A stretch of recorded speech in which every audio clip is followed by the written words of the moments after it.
Imagine if your mother, who earns $70,000 a year in a single-earner household, bought a house in 1995 for $35,000. Imagine if your mother then sold that house in 2006 for $230,000. Continuing the exercise, let's say your mother bought a house in 2005 for $200,000. Your mother bought a house in 2015 for $280,000.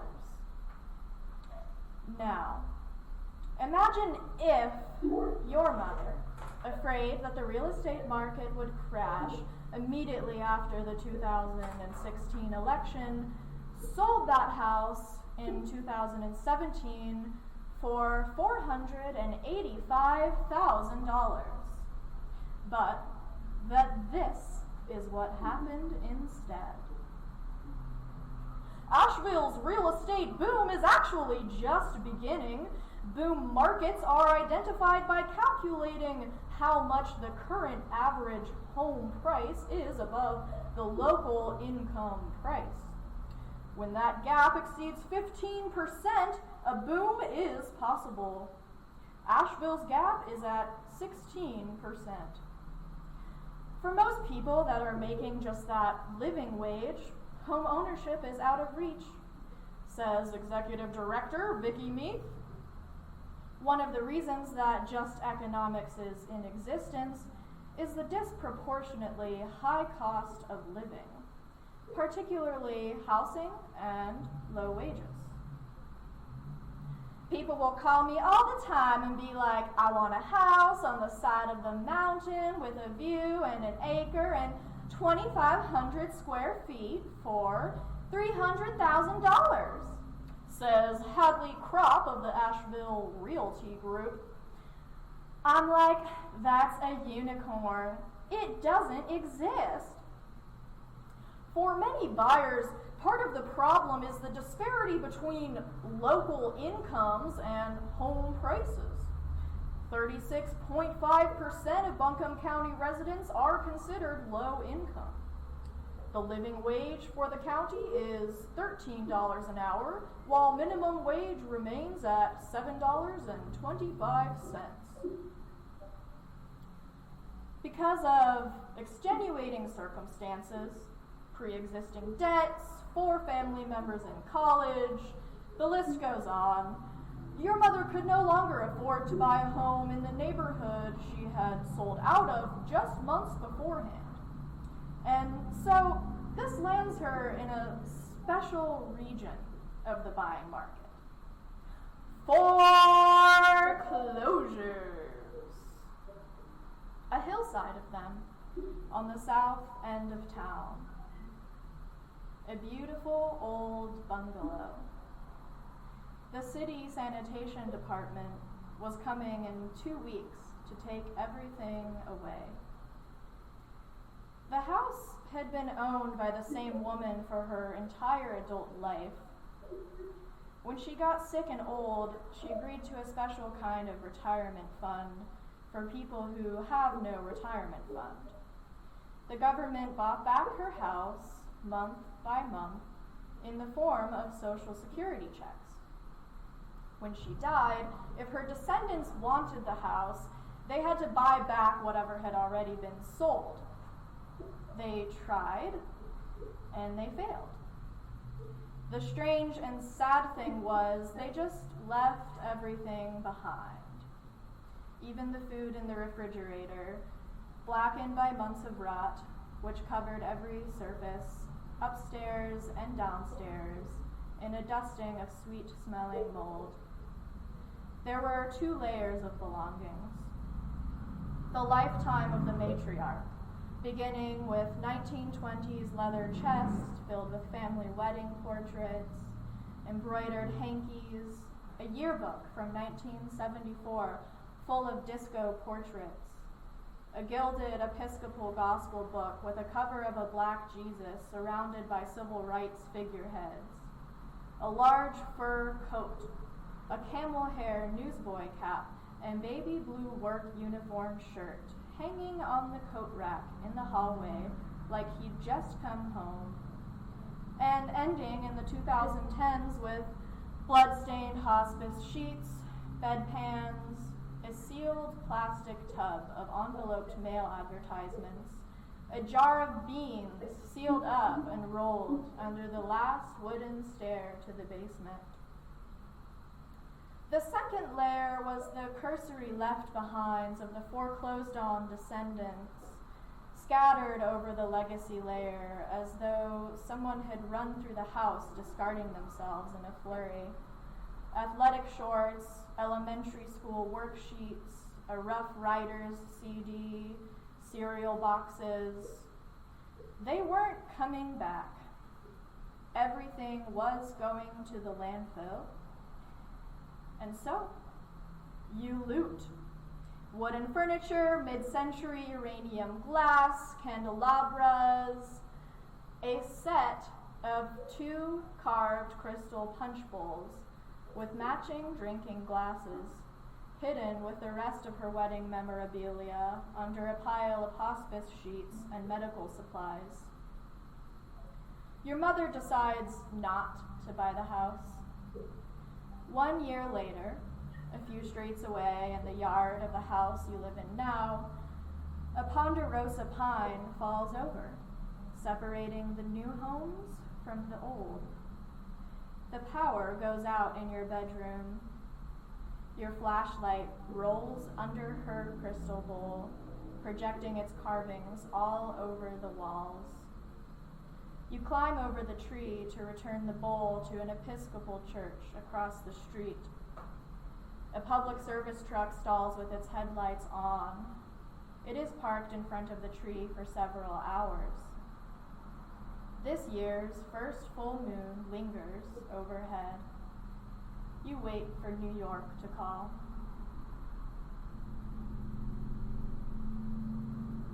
I am leaving New York. 3 freak, but still young faces, waiting in the cookout lot. Cut to Rasty, bringing Angelica grown up. Rasty waits patiently. Angelica, Rasty, it's me. Angelica, alright. Angelica buzzes him in. Cut to melancholy. Angelica sitting in bed. Rasty froze, fires are away. Fire runs spastically in the sand, falling. Camera swings close up to Rasty's face, smoking. Exterior, Angelica's apartment, night. Cut to close-up, Rasty's face smoking, no sunglasses.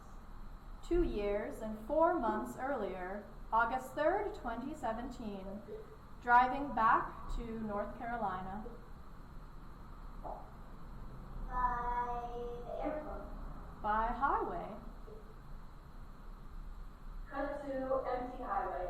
In your champagne 2003 Ford Taurus sedan. Take the train. To get educated. Voices across the lot giving in the police call. There was a falling off of your bicycle on a soccer field in St. Paul when you realized there was no other place for your penny you but the slotted space of a state-funded program. Go to the train station. The cousin arrives to lead us to Gastonia. You have a room at your parents' house where you will live for the next 4 years. At the train station, hops of cops. Colorado Springs, St. Louis, Kansas City. 3 friends, Find out in a space out left. curving in time, the same as a highway. To watch in. The train pulls into the station. Oklahoma City is wearing a police uniform, a navy blue and gold military metropolis. It's not my train. So I watch the cops scan in time through the open door at night. Ford F-150s healing your sides. They look there, drive, and sit back out again. That train leaves.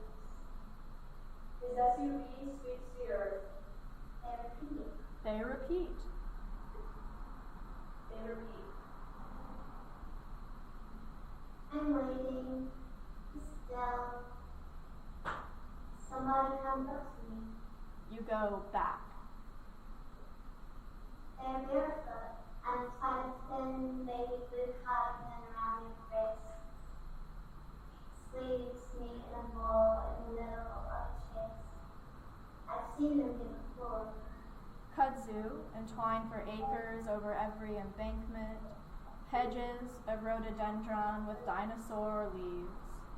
Humidity and heavy ozone resting into the valley turns your hair to a cotton ball. Last time that you lived here, That time, you could not bring yourself to spend free time any way other than cruising down muscle-memorized routes, listening to ushers' confessions, thinking of all the friends you had who got hooked on opiates, your neighborhood's prostitutes who signified their services by carrying a certain kind of purse in a certain kind of way. Jersey, who rolled up to the house in his blue lowrider, selling pills and bootlegged DVDs. now, their nose and mouth are covered in cake, blood. They say, help me.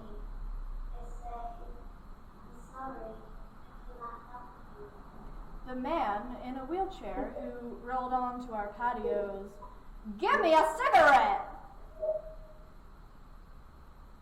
I watched them approach everybody on the platform, and then my train comes. This repeats. Interior, Jones Room, day.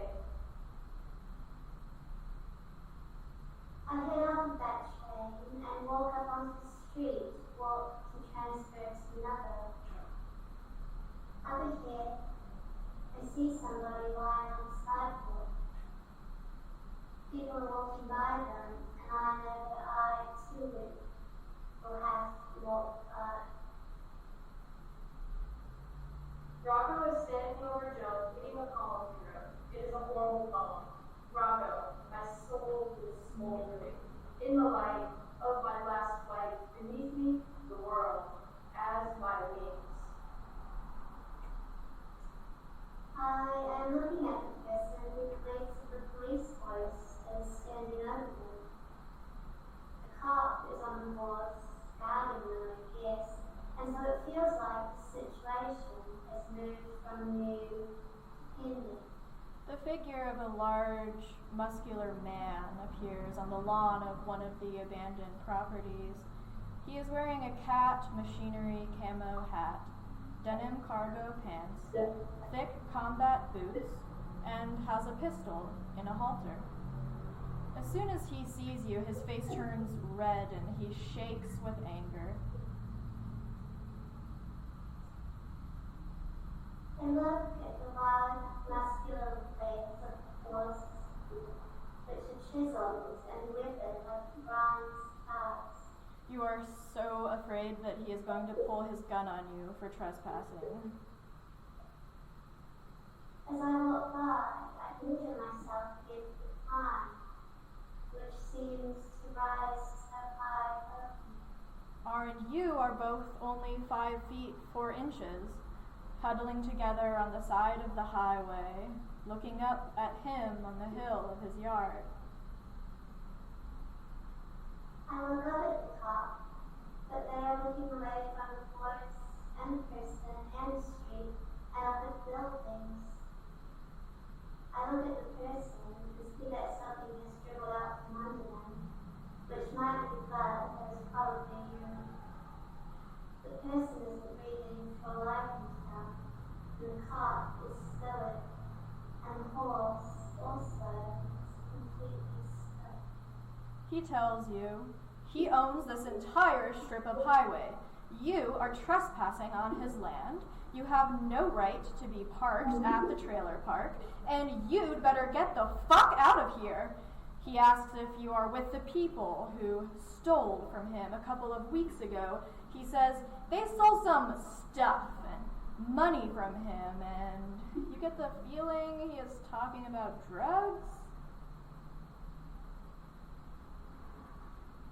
Your circle here has mostly imploded. Everyone has either graduated and moved on to the bigger fish, or they lost their jobs in housing and had to move away. Don't be a drag, I say to myself, if you're not my foot on the turn, probably is.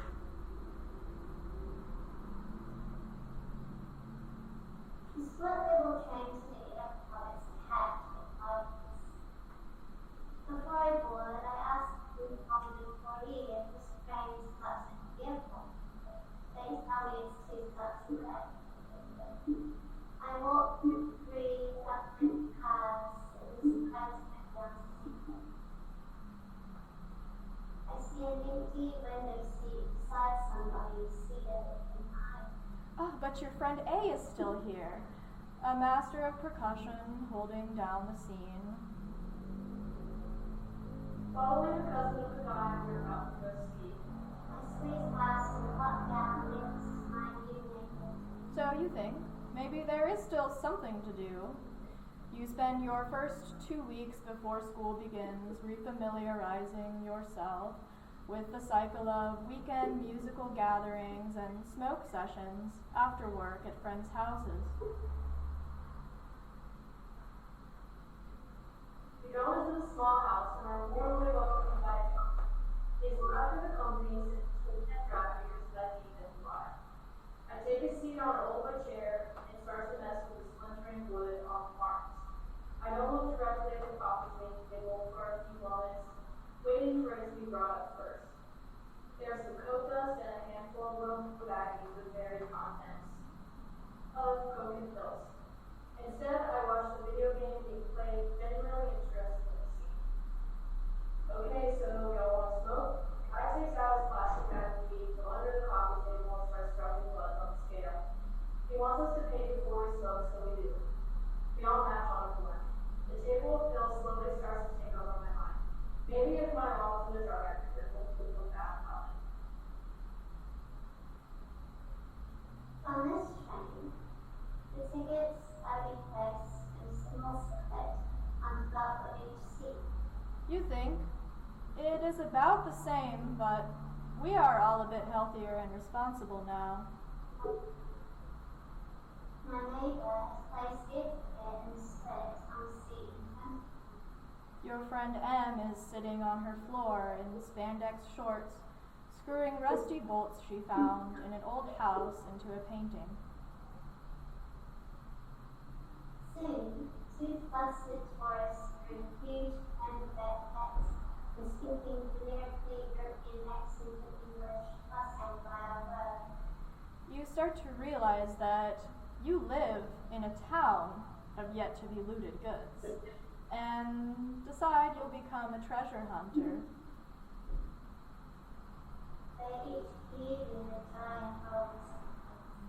She pulls out a box with several pairs of olive military slacks, beige flight caps, some nice old notebooks, and tells you she got them from an abandoned house.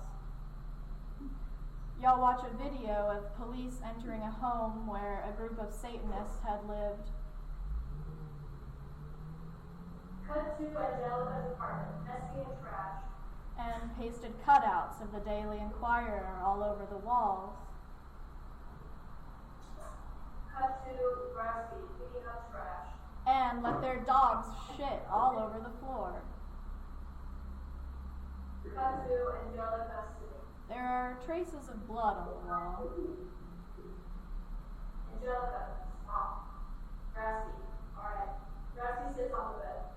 They had kidnapped two strangers and buried them in the backyard. Grassy, you aren't feeling much better. Did you get the Angelica? Yeah, thank you. Angelica is sealed. Grassy, I'm sorry. Grassy moved, pulling his head closer. Angelica. The what? Nothing needs something else. Angelica is far away. Grassy, I'm blood. Grassy collects a cigarette and throws it. His ash burns bright. Y'all watch a video of a man who tries to enter Seely's castle, rumored to have been the site of aristocratic nihilist parties in the early 20th century, where your friend once saw alleged guard bears crawling out from a stone grotto. Just after they passed by it, my neighbor noticed that a ticket disappeared from the slip. A security car suddenly pulls onto the property and tells him he cannot be there. My neighbor gets agitated. He tries to look again by flying a drone over the castle. My neighbor looks for the ticket and he sees all over the floor but can't find it. There is also a Land of Oz themed amusement park a bit east of Asheville that opened in the 1970s. My neighbor calls out to the forest. It failed immediately and has been abandoned ever since. The tourists really understand. R tells you there is a row of abandoned houses on the rural highway right outside of town that they drive past on their way to work. You go there on the weekend in the late afternoon. We look down the distance until the highway turns to hill track, flat wrenching roads before us and behind us.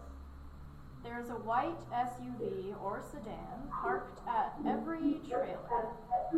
They look like they belong to a league, which you find suspicious. Y'all park your Champagne 2003 Ford Taurus sedan next to the dumpster. Hot sun joins the party when we hop out of our cars. You begin walking down the road to feel out the approachability of the abandoned properties. Its voice now rising like a surf, and it's all about insanity. They are all situated right at the edge of the highway. Though the houses are in an obvious state of decay, the yards are all mowed. It's getting about time to go, but our friend who drove us wants the pill. Across the street, there is a ranch with flowering goldenrod and Benjamin's buttons. Go sing the praises of the real. I'm in. You stop for a moment in a cow yard by the creek. Here busy commuting. Y'all are too nervous to walk onto the properties. With a few sheets nailed up as curtains, and 2 bags of chips on a wood-free carpet. And walk past all of them until you get to a closed tire shop. You are filming a puddle in front of a pile of tires. In an invisible crystal bowl. A red Ford F-150 pickup pulls into the lot and rolls down its windows. There is a burly brunette teen boy in a camo shirt at the wheel and a pudgy woman with a melting face and severely gelled back ponytail in the passenger seat. She yells at you, "Did y'all park in the trailer park down the road?" My neighbor just to the tourist tickets and rests to point his finger at the now empty split on top of the seat and then back again.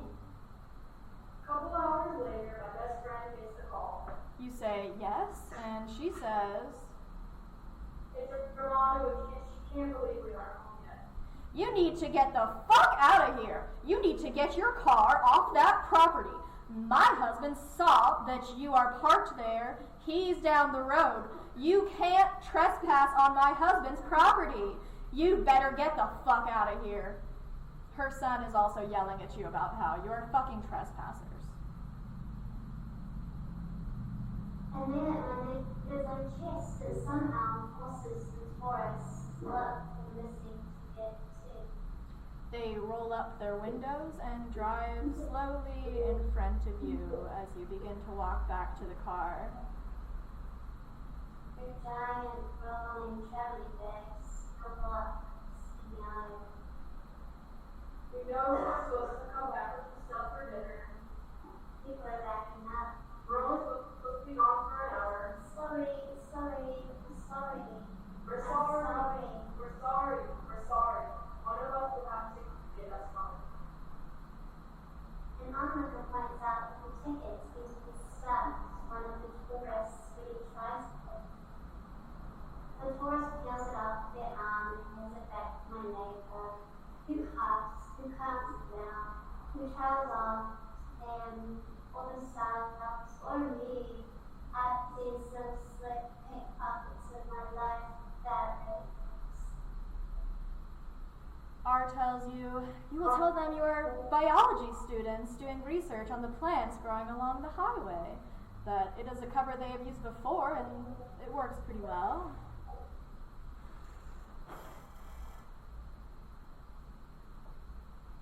I get off the train after getting stopped. You've been driving your Champagne 2003 Ford Taurus sedan on empty for a couple of days. Your just cash paycheck is laying on the passenger seat. You're going to pay rent.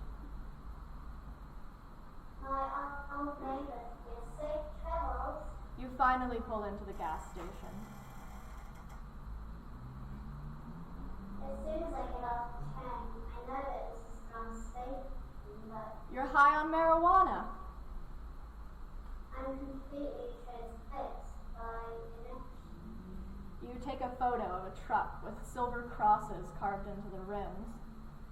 You are gassing up when a man at the adjacent pump says, "Lady, you're spilling gas all over yourself." You peer down to a stream of gasoline spurting out of your tank, down your puffer coat. You say, "Oh, fuck!" You get into the driver's seat and pull onto the street.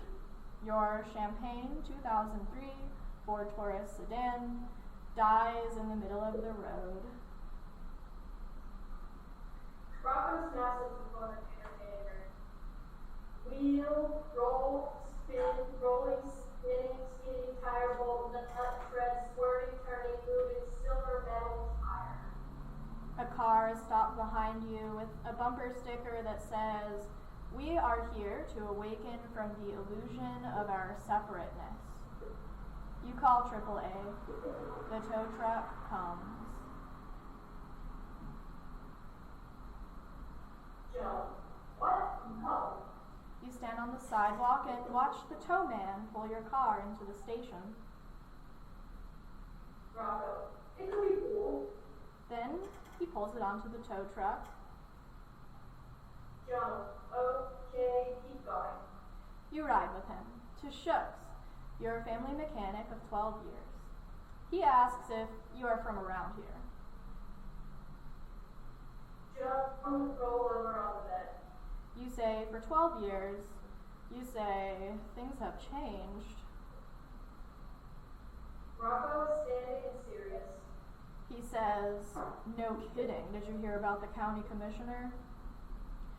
From trips around the world to sporting event tickets and spa treatments, 3 former top Buncombe County managers for years took bribes and business kickbacks in exchange for $15 million in government contracts, federal prosecutors said in a 32-count indictment Tuesday.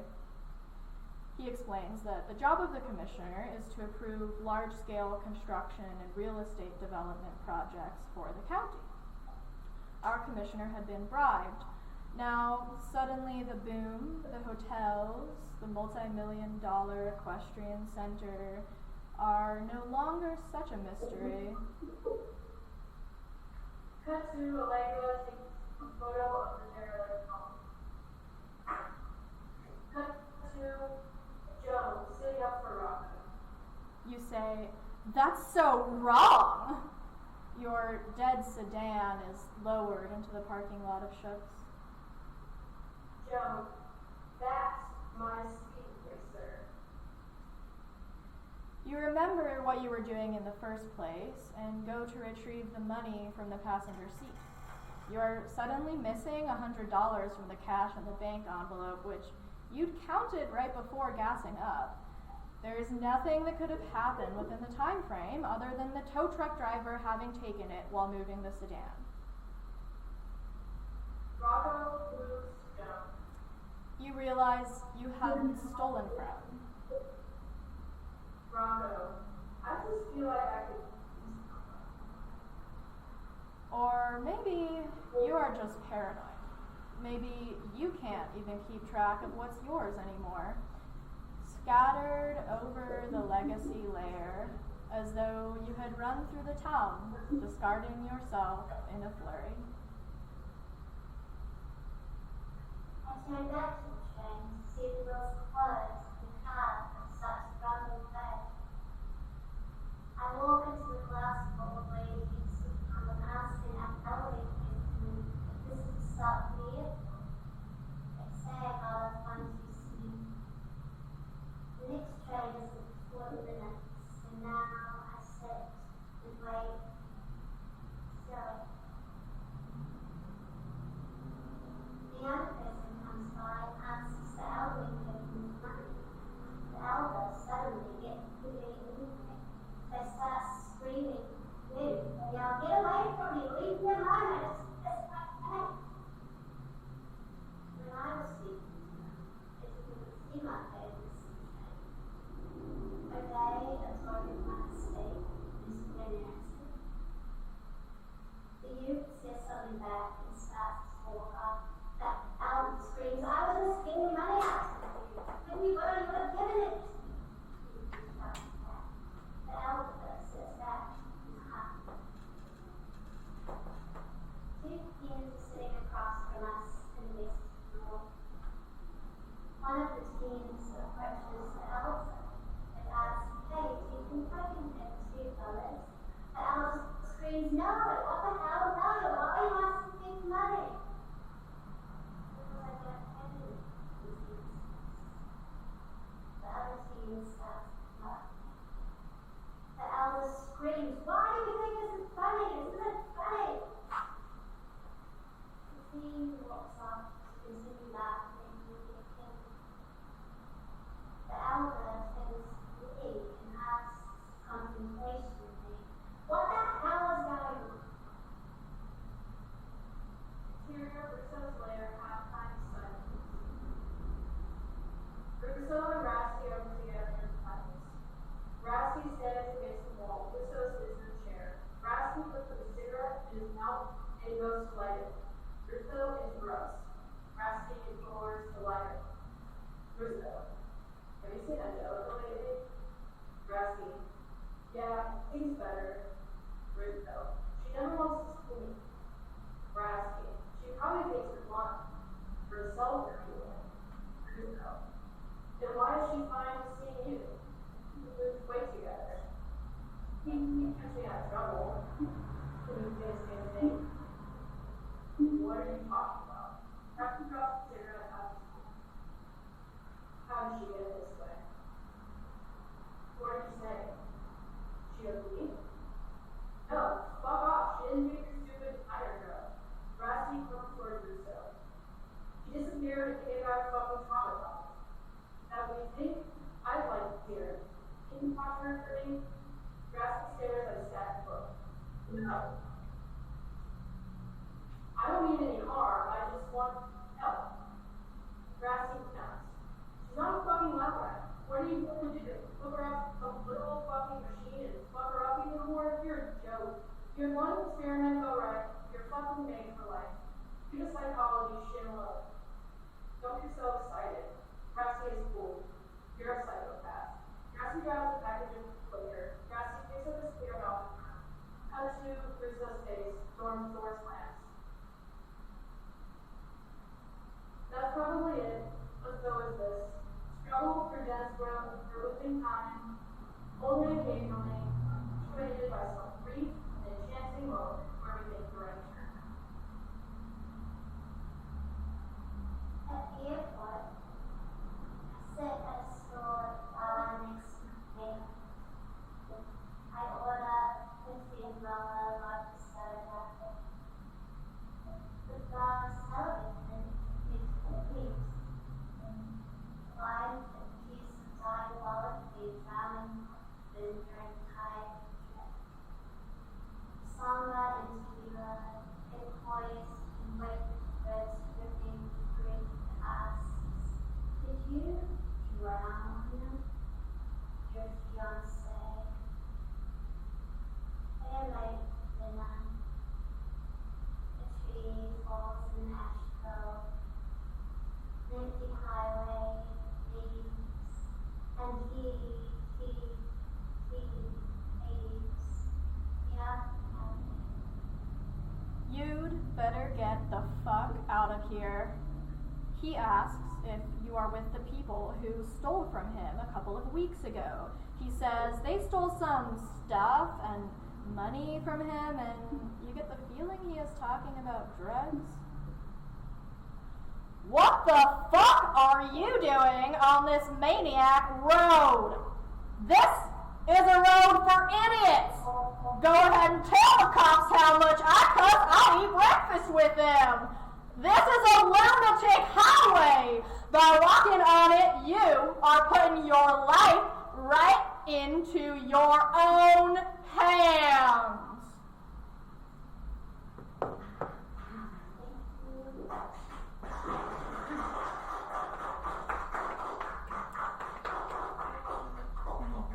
Thank you.